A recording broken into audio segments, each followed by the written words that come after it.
तो गाइस धुरंधर पार्ट 1 में आपने देखा था कि कैसे हमजा ने उजैर बलोच को डिलीवरी लेने भेजा था और एसपी असलम चौधरी के साथ मिलकर रहमान डकैत की फील्डिंग सेट करके कैसे उसको कुत्ते की मौत मारा था। और तभी आदित्य धर ने पार्ट 1 के एंड क्रेडिट सीन में धुरंधर पार्ट 2 का अनाउंसमेंट भी कर दिया था और अब मार्च भी आ गया है और मूवी भी रिलीज हो चुकी है। तो मैंने देखी ये मूवी थिएटर में जाके, वो भी 2 बार। तो अगर आप ये मूवी के लिए 4 घंटे निकाल के थिएटर नहीं जा सकते हो तो आप बिल्कुल सही जगह पे आए हो। तो हेलो गाइज, वेलकम और welcome back to my channel. मैं सिद्धार्थ खरवा आज आपके लिए लाया हूँ धुरंधर द रिवेंज का मूवी एक्सप्लेनेशन। तो खैर चलिए ज्यादा टाइम पास ना करते हुए मैं जल्दी से स्टार्ट करता हूँ मूवी एक्सप्लेनेशन।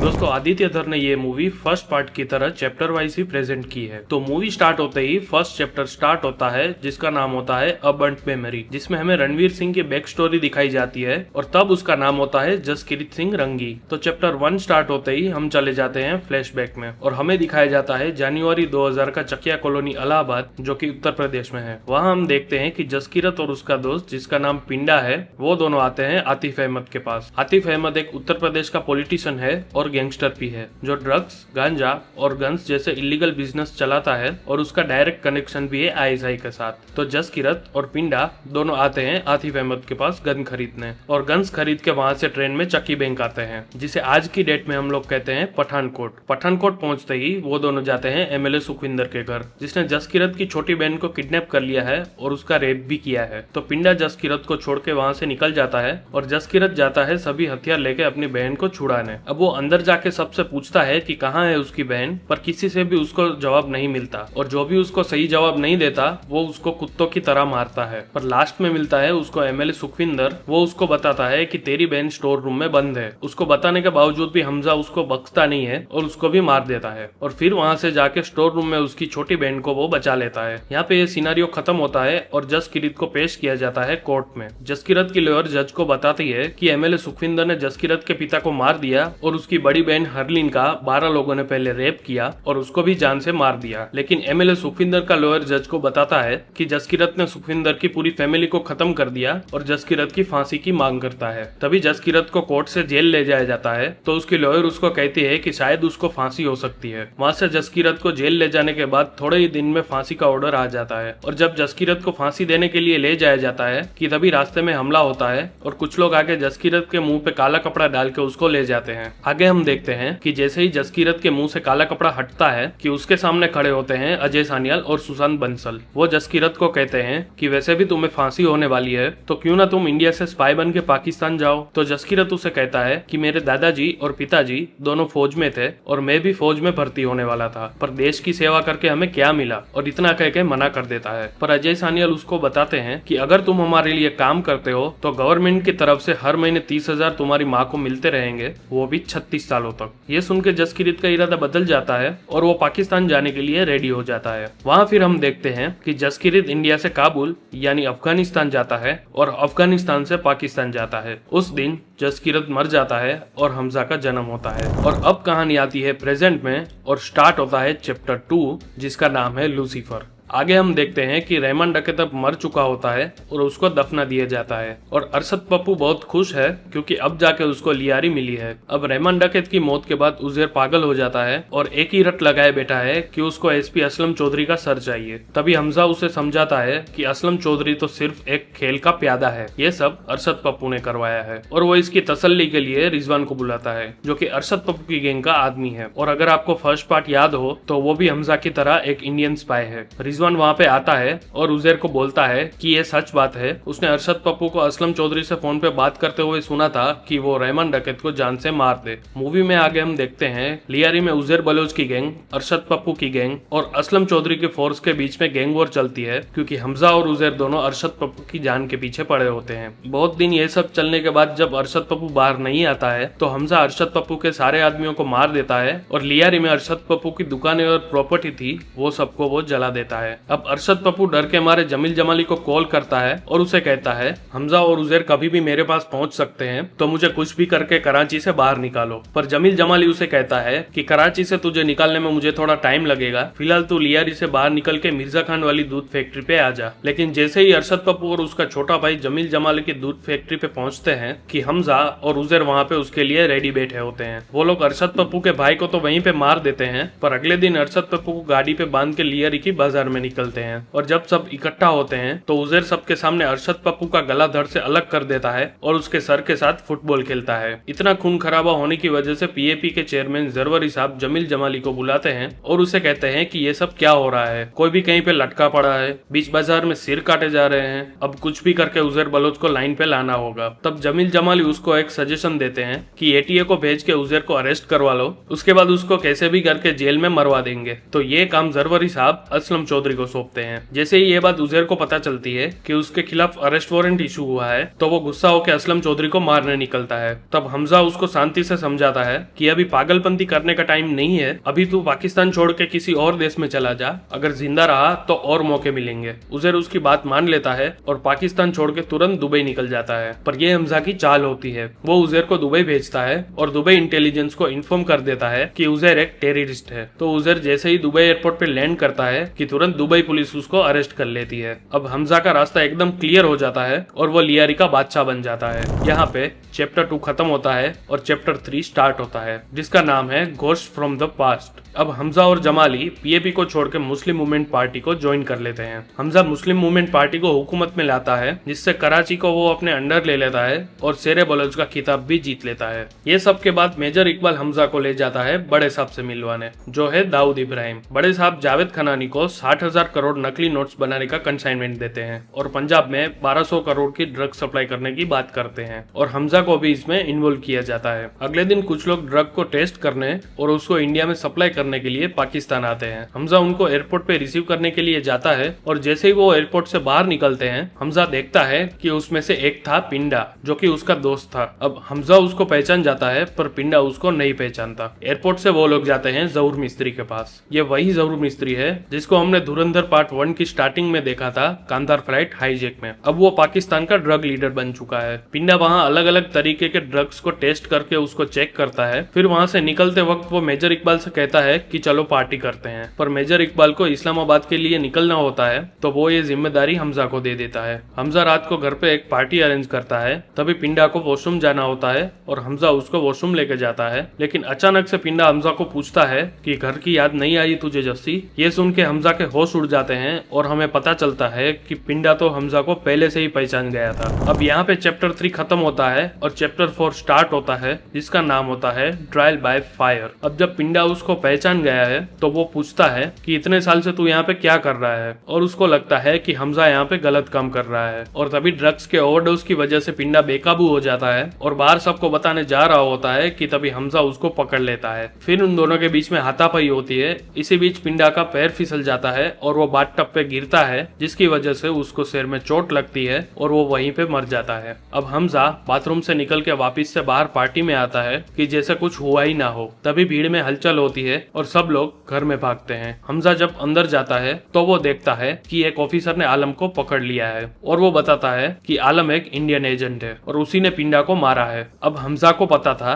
कि अगर ये लोग आलम को पकड़ के यहाँ से ले गए तो उसका मौत से भी बदतर हाल करेंगे। इस दर्द से बचाने के लिए हमजा आलम को वहीं पे गोली मार देता है। फिर पार्टी खत्म होने के बाद हमजा घर से सीधा वहीं जाता है जहाँ पे अक्सर वो और आलम चाय पीने जाते थे और मन ही मन वो बहुत गिल्टी फील करता है। तभी कहानी थोड़ी फ्लैशबैक में जाती है और हम देखते हैं कि जब पिंडा बाथरूम में गिरने से मरता है तभी वहाँ पे आलम आता है और हमजा को कहता है देश के लिए अब मेरी ड्यूटी खत्म हो चुकी है तो पिंडा की मौत मैं अपने सर लेता हूँ और सबको बता देता हूँ कि मैं एक इंडियन एजेंट हूँ और पिंडा इंडिया में ड्रग सप्लाई करने आया था तो उसको मैंने मार दिया। इतना बोल के आलम हमजा को बाहर भेजता है और हमजा को बचा के खुद की जान दाव पे लगा देता है। अब प्रेजेंट में हम देखते हैं कि असलम चौधरी को हमजा पे डाउट हो जाता है कि एक इंडियन एजेंट को वो ऐसे आसान मौत कैसे दे सकता है। तो वो एक अपने ऑफिसर को बुलाता है और उसको भेजता है आलम का घर चेक करने के लिए। अब यालीना असलम चौधरी की बातें सुन लेती है और तुरंत जाके हमजा का सारा सामान चेक करती है। उसमें से उसको हमजा की डायरी मिलती है जो आलम ने हमजा को दी थी, जिसमें सारी इंफॉर्मेशन थी कि पाकिस्तान में कौन कौन गलत काम करता है और किसको कब और कैसे मारना है। रात को जब हमजा घर आता है तो यालीना उसके सामने गन तान के खड़ी हुई दिखती है। हमजा समझ जाता है कि यालीना को पता चल गया है कि मैं एक इंडियन एजेंट हूँ। हमजा उसको बोलता है कि गोली चलाने से पहले मेरी एक बार बात सुन लो। वो यालीना से कहता है कि हमारी दुश्मनी पाकिस्तान की आवाम से नहीं है, हमारी लड़ाई पाकिस्तान में बैठे दहशतगर्दों से है। ये सुन के यालीना शांत हो जाती है और कहती है पर मेरे बच्चे को कुछ नहीं होना चाहिए। अब अगले दिन उजैर को दुबई से पाकिस्तान लाने वाले होते हैं और असलम चौधरी को ऑफिसर को आलम के घर हमजा के खिलाफ पक्के सबूत सबूत मिलते हैं कि वो पक्का इंडियन एजेंट है। तो असलम चौधरी अपने ऑफिसर को बोलता है कि उजैर को एयरपोर्ट से लेके डायरेक्ट हमजा के घर चलते हैं और वहां जाके उजैर और हमजा दोनों को मार देते हैं। पर उजैर को एयरपोर्ट से निकालने से पहले असलम चौधरी प्लान में थोड़ा चेंज लाते हैं। वो एयरपोर्ट अपने ऑफिसर को भेजते हैं और खुद हमजा को मारने के लिए उसके घर निकलते हैं। अब जैसे ही असलम चौधरी हमजा के घर जाने के लिए निकलता है कि तुरंत एक ऑफिसर जो कि हमजा का एक खबरी है वो हमजा को कॉल करके बता देता है कि असलम चौधरी निकल चुका है। हमजा को जैसे ही पता चलता है वो एक कार में RDX डाल के असलम चौधरी की कार से टक्कर करवा देता है। जैसे ही दोनों कार टकराती है कि RDX ब्लास्ट हो जाता है और असलम चौधरी मारा जाता है। अब उजैर बलोच दुबई से आ तो जाता है पर उसके ऊपर 36 केस होने की वजह से उसको 12 साल की जेल होती है। और यहाँ पे चैप्टर 4 खत्म होता है और चैप्टर 5 स्टार्ट होता है जिसका नाम है अननोन मैन। आगे हम देखते हैं कि आलम मर चुका है तो पाकिस्तान से अब इंडिया खबर पहुंचाना मुश्किल हो चुका है। तो हमजा खुद दुबई जाके अजय सानियल से मिलता है। वो अजय सानियल से कहता है कि जावेद खनानी 60,000 करोड़ की फेक करेंसी इंडिया में भेजने वाला है उत्तर प्रदेश में बैठे आतिफ अहमद के थ्रू। तब अजय सानियल हमजा को कहते हैं कि कांदार हाईजैक के वक्त जहूर मिस्त्री नाम के एक टेररिस्ट ने मुझे कहा था पड़ोस में रहते हैं, गूदे भर का जोर लगा लो और बिगाड़ लो जो बिगाड़ सकते हो। तो अब बिगाड़ने का वक्त आ गया है और हमजा को फ्री हैंड देते हैं। तो हमजा उसे कहता है कि पाकिस्तान का मुस्तकबिल अब हिंदुस्तान तय करेगा और इतना कह के वहां से निकल जाता है। अब अजय सानियल को इंडिया में एक इंटेल मिलता है कि 60,000 करोड़ नेपाल में आने वाला था और नेपाल से इंडिया में एंटर होने वाला था। बट उसके पास टाइम बिल्कुल कम होता है तो वो ऑपरेशन ग्रीन लिफ्ट स्टार्ट करने की बात करते हैं। और आता है 8 नवंबर 2016 का वो दिन जब नरेंद्र मोदी अचानक से न्यूज में आते हैं और अनाउंसमेंट करते हैं कि अब से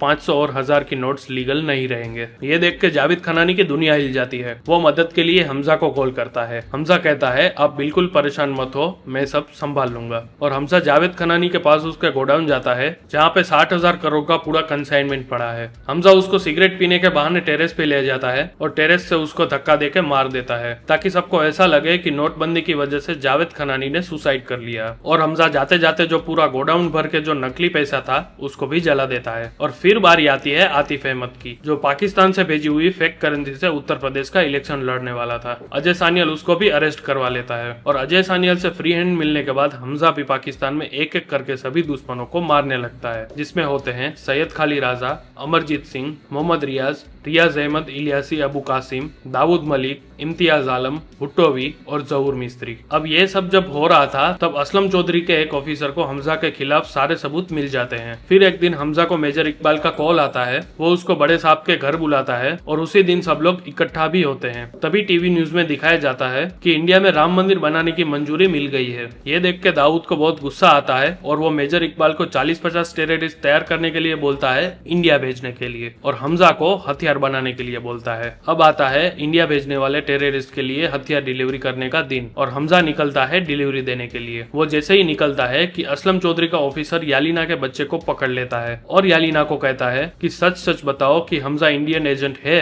या नहीं, वरना तुम्हारे बच्चे को मार दिया जाएगा। तो यालीना डर की वजह से ये कंफर्म कर लेती है कि हाँ हमजा इंडियन एजेंट है। वो ऑफिसर तुरंत मेजर इकबाल को कॉल करके बता देता है कि हमजा एक इंडियन एजेंट है और पाकिस्तान में हमारे जितने भी लोग मारे गए हैं उसको सबको हमजा ने मारा है। ये सुन के मेजर इकबाल बहुत गुस्सा होता है। अब हमजा सुबह डिलीवरी देने पहुंचता है और उसको बिल्कुल भी भनक नहीं है कि मेजर इकबाल को सब कुछ पता चल गया है। हमजा सब हथियार उसको हैंड ओवर कर देता है और वो सब लोग चाय पीने बैठते हैं। तभी बातों बातों में मेजर इकबाल हमजा के पीछे जाता है और उसके शोल्डर में चाकू मार देता है। तभी हम फ्लैशबैक में देखते हैं कि हमजा शिरोनी बलोच के पास जाके मदद मांगता है और जहाँ पे मेजर इकबाल और हमजा लड़ रहे होते हैं वहाँ पे बाहर शिरोन बलोच मेजर इकबाल के लिए पूरी फील्डिंग सेट करके बैठा होता है। अब जब हमजा और इकबाल की बात चल रही होती है कि तभी वहाँ पे बम ब्लास्ट होता है और दाऊद जितने भी टेररिस्ट इंडिया भेजने वाला था वो सब मारे जाते हैं। हमजा ने जो हथियार की डिलीवरी दी थी उसी के अंदर थे ये बॉम्ब्स। अब बाहर हम देखते हैं कि शिरोनी बलोच की गैंग और मेजर इकबाल की गैंग के बीच गैंग वॉर स्टार्ट हो चुका है। बम ब्लास्ट की वजह से इकबाल और हमजा बेहोश हो गए थे। वो दोनों भी जैसे तैसे होश में आ जाते हैं और दोनों लड़ते हैं। हमजा इकबाल पे भारी पड़ रहा था तो इकबाल वहाँ से भागने की कोशिश करता है और जैसे तैसे हमजा उसको पकड़ लेता है। उसके बाद लड़ते लड़ते दोनों ट्रेन यार्ड में आ जाते हैं। वहाँ भी दोनों के बीच में बहुत फाइट होती है। फिर आखिरकार हमजा इकबाल का पैर काट देता है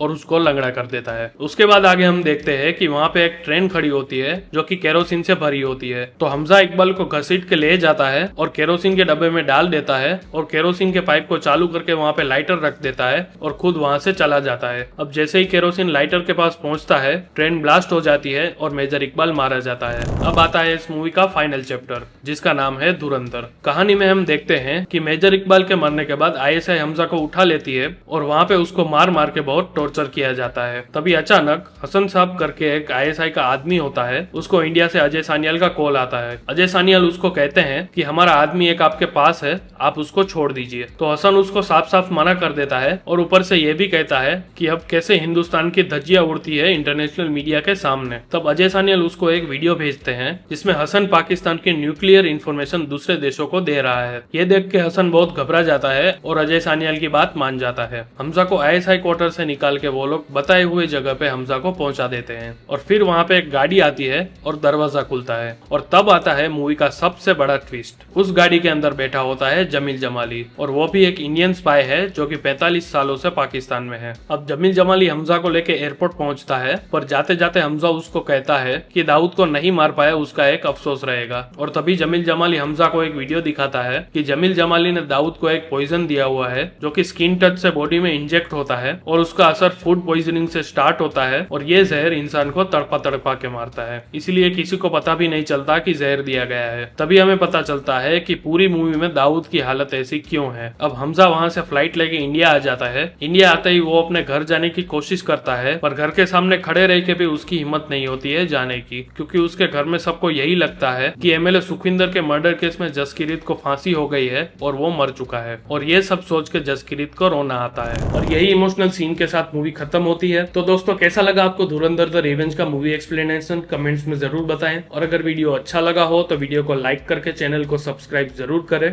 ताकि हमारी आने वाली सभी वीडियोस की नोटिफिकेशन आपको मिलती रहे। तो चलिए फिर मिलते हैं नेक्स्ट वीडियो में, तब तक के लिए पीस आउट।